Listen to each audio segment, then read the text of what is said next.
All right, girls, a couple minutes and then we'll let you guys get to your thing. Girls, we all know that intangibles are why we win. We know things like focus, vision, faith, trust, being able to cast off offenses, being able to get rid of self-pity. Those last two things, mainly because they just suck so much energy out of you. But those intangibles, victory is just a byproduct of having those things. But what people don't understand about those intangibles is that you have to go after them. You have to go after them aggressively.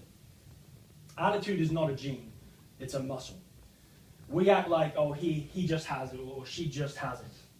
A researcher at Stanford, Carol Dweck, says that people with that mindset, those who believe that you just have it or you don't have it, really don't have that much success in their life.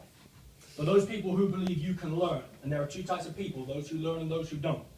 Those people who believe you can learn these attributes, they tend to go out and have successful lives. What I think we've done a great job of as a team this season is talking about intangibles, and in each game going after them. We've talked about trust, about living in vision and not circumstance, about being necessary to each other. And guess what? They don't just relate to that game. We can draw on them for every game. In fact, you can draw on them in life. But we must go after them aggressively, intentionally. Okay, this isn't the flu. You catch a cold, you don't catch trust. You catch a cold, you don't catch vision. I want us to go after one big intangible today, grit. Grit is the #1 factor associated with victory. It is passion of perseverance, despite being confronted by distractions as you are going towards a goal. Research shows that grit correlates with victory more than IQ, SAT scores, grades, wealth, resources, anything. I want you to have grit. If you want to have peace, if you want to have a healthy family, if you want to have a healthy body, if you want to win a championship, then you have to have grit.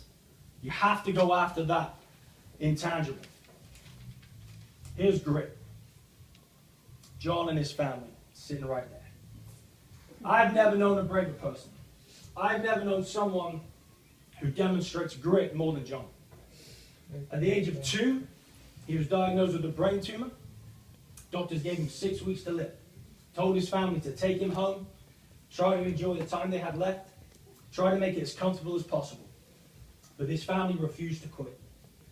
Refused to take no for an answer. Refused to be comfortable. They found doctors who were willing to try. They pushed for them to try any procedure it would take to save him.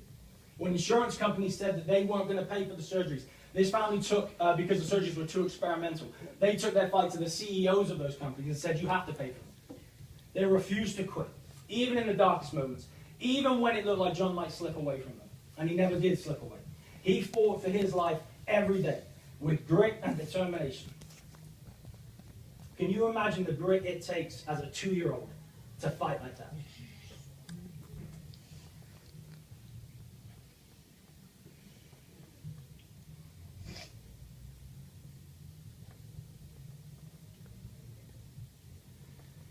Can you imagine facing the surgeries and the chemotherapy and having the grit and resolve just to keep coming and coming and coming?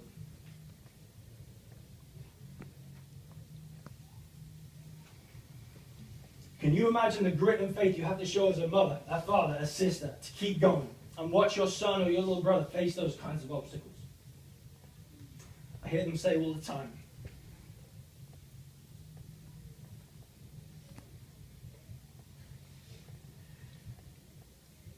where there is life, there is hope. I've watched Johnny go through it for 10 years, fighting every day, and I've never heard or seen him complain about it.